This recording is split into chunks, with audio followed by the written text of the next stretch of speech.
Hey there, folks! I am Rabbit, and welcome to episode 31 of our semi-blind run of Hoshigami Ruining Blue Earth. I have quite a few changes and updates to share with you all, so we're just going to dive right in and not belabor one moment of randomness for our introductions. So, first thing in my list of noteworthy changes to share with you guys is that I did make my way through the newest Tower of Trial. It was the standard that we've seen before where it takes 20 floors to get from the bottom to the top. I ended up getting, I believe it was a Lycal coin from, oh my gosh, I never remember his name, Sajin? Or am I thinking of Sanji? I don't even know. Either way, that guy who wears the fucking like ninja wear and he drops some very nice coin. I ended up getting one from him that transformed into something else. We'll kind of look at the coins and spend a bit of time talking about that here in a second because I spent at least 2 hours, you guys, doing all this stuff. So you are going to be in for a ride with regard to the changes that took place. So starting off with the actual showcase, you can see levels here, and I'm going to let you take a peek at stats as well. And I'll just let you get a highlight glimpse of coins.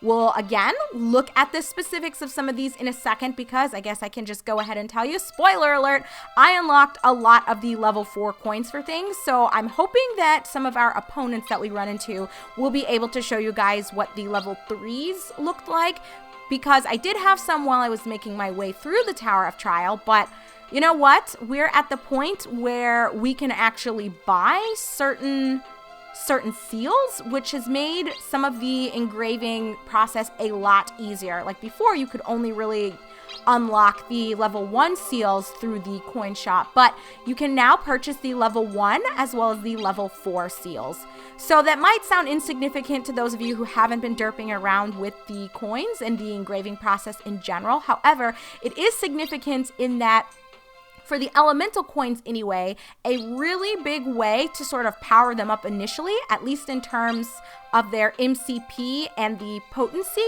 is by combining a level 1, okay, it's a level 1 seal as well as a level 4 seal of whomever that respective elemental spirit's assist god is weak to and strong to. And if that makes no sense, don't worry. It's not supposed to, because that whole god system / deity system and how it ties into the coins and the seals and just magic in general, it's unnecessarily complicated, which is why I haven't devoted a lot of time thus far in the game to showing what the engraving process sort of looks like. It just takes too long to do, let alone explain, and just explaining it's not going to make sense because you genuinely need to sort of see it for yourself.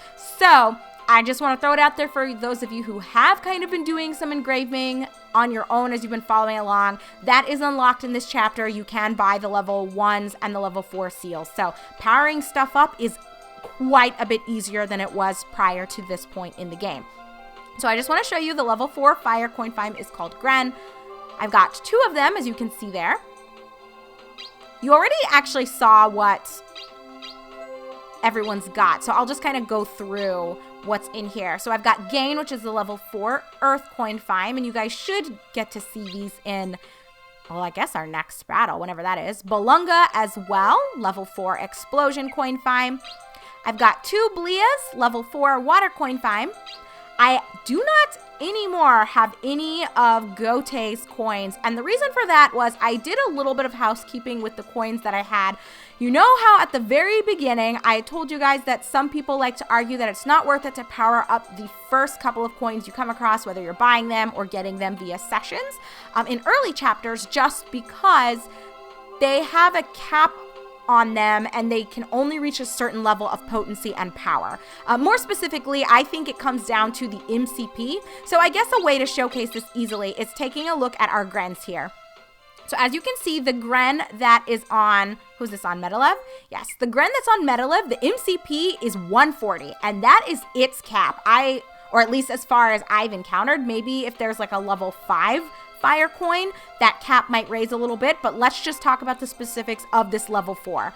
This Gren coin is completely capped out, thanks to me combining those level 1 and level 4 seals of Amu's assist spirits weak and strong elemental seal. Again, I know that sounds complicated and it is kind of stupid and it makes no sense, but whatever. Just roll with me. For those of you who know what I'm fucking talking about. So I was able to max this out by combining those seals with this coin.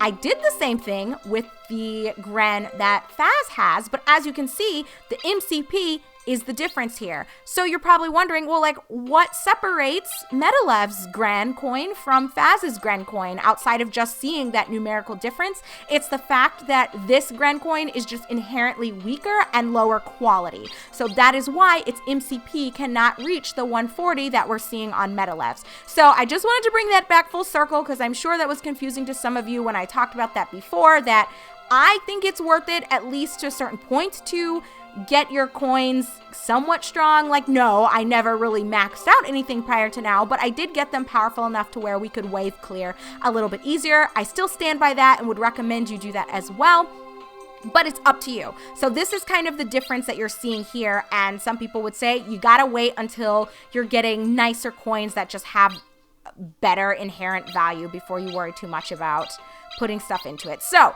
anyway, I say all that to come back to sharing why you do not see any of Gotei's elemental coins in here. And that's because the two that I had in here were kind of garbage. I did get a Lycal coin drop from this most recent Tower of Trial victory, but it ended up changing into something else. I think it actually changed into one of the Belias that I've got, which I think it's this one that's also on Metalev. And as you can see, its MCP is at 180. So this is a very strong coin. I think this is the most powerful one that I've encountered.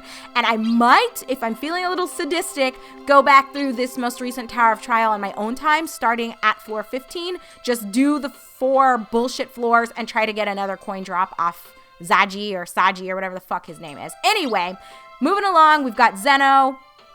Also the level 4 wind coin find. So we've got Cassius in the his house. I still just got a bunch of light coins.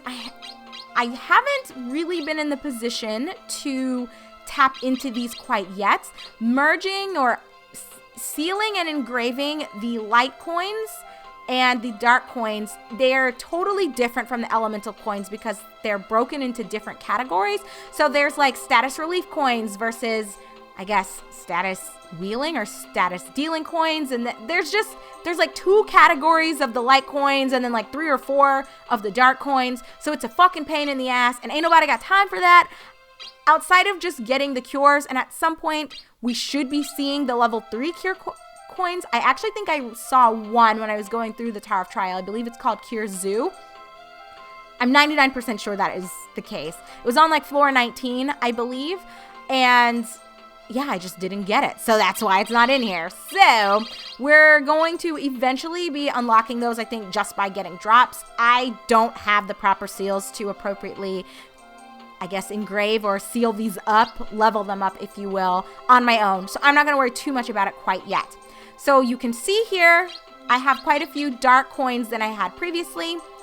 This D-pin is the only one not equipped. I've got 2 tears, which desperately need to be upgraded because neither of them have any sort of AoE, which sucks donkey balls. My poison, although it's technically like a level 1 dark coin in whatever category, I don't remember which one it falls into. I like the poison personally. I think when this levels up, it eventually turns into, I think, the confusion line, or maybe the terror is the one that turns into the confusion line. I don't know which one is which, but I believe Spica and Poison go down different routes. And then from there, it like branches even more. I don't know, you guys. It's fucking complicated, and it's a little ridiculous, honestly. So moving along, I want to just quickly show you where we're at with regard to our devotions and what skills have been unlocked and all that jazz. So I've made sure to go through on my own and tackle unlocking things, but I just want to show you what has become available, and I think this is the fastest, easiest menu to get a quick glimpse of all of that. So from where you guys had last seen, I know you saw champion, so bing bang boom. Threaten might be new to you, 25%, maybe not, I might have had that, but counter 30% should be new to you, and then the physical damage plus 20% comes with that devotion of 13 to Amu. We've got, oh, I guess I could go through, oh no, I think this is better. So don't mind me, you guys, I we only do one take around here, and I just kind of roll through it. So we've got Armor Guard, which I think you've seen, Blind 25%, which I also think you've seen, the counter 50%, and then XP plus 30% for sucking Gotei's balls. But what about if you tickle Ima's ball sack? Well, come on down and you will get, I think you've seen the Refined Coin Find, which I still think is pretty OP. Absorb 50%, not that good in my opinion. Coin Find damage plus 20%, that's nothing to waggle a finger at. And then Lizard's Leg, which is necessary for Ritual of Light. So I won't get into that quite yet because we've already had 10 minutes of me trying to catch you up to speed. I told you guys there's a lot of shit to get through, and just, oh my gosh, there's just so much to this fucking sealing and engraving system. A little too much if you ask me. But there are actually 2 extra deities that are hidden. There's a light one and a dark one. I mean, that really shouldn't be a surprise since there are light coins as well as dark coins. And we know each of the coins are affiliated with an element, which is affiliated with one of the elemental spirits. So we are going to need this to eventually unlock the light god. We'll deal with that later. I'm not even in the position to fuck with that yet. We don't really need to look at Irma because you saw what comes with the territory of worshipping Ima. So Sonova, I'm not gonna lie to you guys. I actually think as soon as I cap out Sonova for Romleth, I'm probably gonna switch him to something that is more focused on magic. So maybe he might worship Zenith, or maybe I'll switch him to Ima. I don't know, but there's really no true incentive to prioritizing a DPS focused lineup. And let's just be real, Sonova sucks at most magic based things. Sonova, in my opinion, is just trash, and I think the worshippers of Sonova are trash, and this game doesn't scale the physical fighters nearly as effectively as it scales magic wielders or mages. So Sonova's my least favorite. I think if I want to still keep him being a little bit of a fighter, you know, sort of that brute force and have that presence on my team, I'm going to switch him to Worship Amu. I'm still torn on that, but just wanted to throw that out there. Not very impressed with Sonova. I've never been impressed with Sonova, and I still stand by that. So HP plus 30%, accessory break, 10% chance, and then physical damage minus 20%. We've got Juliet. I think Traders, where you guys didn't see it, it's an upgrade from Dealer. We've got, which I should say as an aside, since I started using the store-bought seals, the level 1 as well as the level 4. So for example, I guess to highlight this, if we're thinking about Kashish, which is, you know, the wind-based god, a level 1 seal for Kashish is, I think it's called Wind, and then the level 4 is Mistral. So if that helps at all. It probably doesn't, and maybe it confuses you further, but whatever.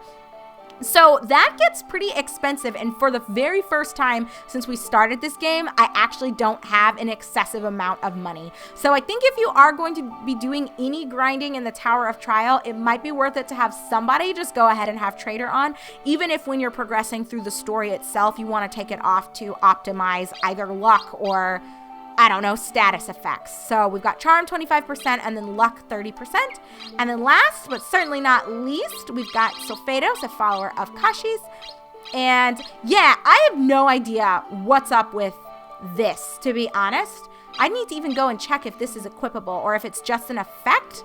Like, is he just going to be throwing a boomerang if I unequip the dagger he has on? I guess we'll find out. But anyway, physical evasion plus 20%, coin guard, devotion plus 30%, and then Kashis's breath. Hope it's not stinky. And there we go. You guys, I know. I fucking know. That is a lot to share with you. It was a lot to fucking get through. When I say I spent at least 2 hours, it might have even been a little bit more than that. I kind of lost track of time because I was doing other things. Don't judge me. I, after a certain point, had to just turn off the music and start jamming out to the radio because it was getting old hella fast. And, you know, just getting through the Tower of Trial is its own trial, if I will. And then you've got to go and fuck around with the coins and the seals. It's just, a little exasperating, if I can just be straightforward with you all. So that's it for the major changes. I think I got one equipment upgrade. I just stopped caring about doing the sessions. They just take too long and add unnecessary padding to all of my endeavors, so ain't nobody got time for that. But what we do have a little bit of time for is to head onward to Tusk. Let's see if there's a little cutscene or some sort of development going on, and then we will just go ahead and call this an episode. I know this was very much tutorial focused, and I do apologize for that. So for those of you who don't give a shit, this might be a little late to say this, but you're always welcome to skip episodes if they are not going to really be highlighting gameplay. And maybe I'll put a note in my description or something, or whatever. You'll figure it out by just scrolling through the episode, or maybe you'll have this on in the background. I don't know what you're gonna do, but I know what I'm doing, and I'm heading to Tusk so that I can forget about all of the suffering that I had to endure going through the Tower of Trial and dealing with my coins and the seals and all that other garbage. Oh, I was supposed to look at Kashish's breath. Well, I will be sure to look at it in a moment. So, this is Tusk, the capital of Gerald. Weird. It feels like I've been here before. Halt! State your business! I'm an envoy from Nightweld. I came here for an audience with King Zelstan. Oh, is that the king? He's so cute. Or is that the king? Oh, no, okay. First guy's the king. Welcome. I'm Zelstan, king of Gerald. I'm Faz of Nightweld. I've been expecting you. I ask you to first come inside and rest. Open the gate. All right, perfect. This went a little more smoothly than I was expecting. Not going to beat around the bush. I was thinking we were going to be launched immediately forward into some sort of altercation, but that was not the case. Color me surprised. Bring me the note sent by Sir Ruperl. Come on, what's with all the theatrics? Give him the fucking note.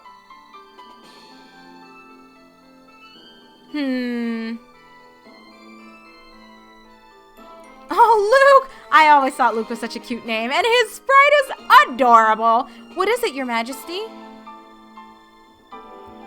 There is no need for that, old friend. Just call me Zelstan, like you always do. This note is legitimate. Valame has made their move on Nightweld. According to the note, Valame attacked the Tower of Wind, De Sol, Aus, and Lar de Lou. Their forces are currently gathered at Lar de Lou, and it is only a matter of time before the city falls. Lar de Lou was the capital of Ixia. As the authority on Ixian legends, what are your thoughts on this invasion? Lar de Lou. That's not good at all. The attack on Aus was probably Fernandez's own decision, but whoever carried out the attack on Lar de Lou seems to be in league with Fernandez. That must be the same person who is giving commands to the forces at the Temple of Water, right? Most likely. Zelstan, I understand your hatred toward Valame for invading Yugo, your hometown, but this is not the time to make a rash move. Valame has been selecting various Ixian ruins as their targets. For example, they attacked Yugo to gain control of the Temple of Force that was guarded by your people, the clan of Prius. If Fernandez was actually leading the campaign, he would have sent his troops directly to the capital of each country. Since this wasn't the case, there is no doubt that someone else is pulling the strings. I believe his goal is to cause the great calamity that is mentioned in the prophecy of Elvia. Actually, I think that is the light god or the light deity, I'm pretty sure. That's why I'm positive that the attack on Aus was devised by Fernandez himself. It has nothing to do with the other attacks. Come to think of it, you could have been the next Prius of Force if you didn't comply with the king's request to succeed the throne. Also, he's a mage. True, but on the other hand, it allowed the Marselva of Force to be kept safe within Tusk Castle. Hand it over, Zelstan. Now, about that boy named Faz. Just as Alina reported, or Elena, I don't know why I called her Alina, guys. I don't know, but we're rolling with it. He definitely has the features of an Ixian. Above all, he looks just like Yinold. Not feeling that as much as the other names so far. Anyway, let's hear his story. Luke, check to see if that boy is indeed the one we're looking for. Did he just go behind the curtain? Either there's a secret passage or he just has a very small desk back there. Someone bring Faz to me. Man, things are getting hot and heavy, friends, but we will go ahead and save some of the excitement for our upcoming video. So when we resume in episode number 32, we are going to hand the baton over to Faz and have him do a little bit of the talking, or maybe more listening, but at least he might get caught up to speed on some of what's going on, maybe his relationship to the entire lore of this world. I don't know, but along with Faz, we will all find out together. So thanks for watching. I'm your host, Rabbit, and this is my semi-blind run of Hoshigami Rooting Blue Earth. I'll see you soon, everyone.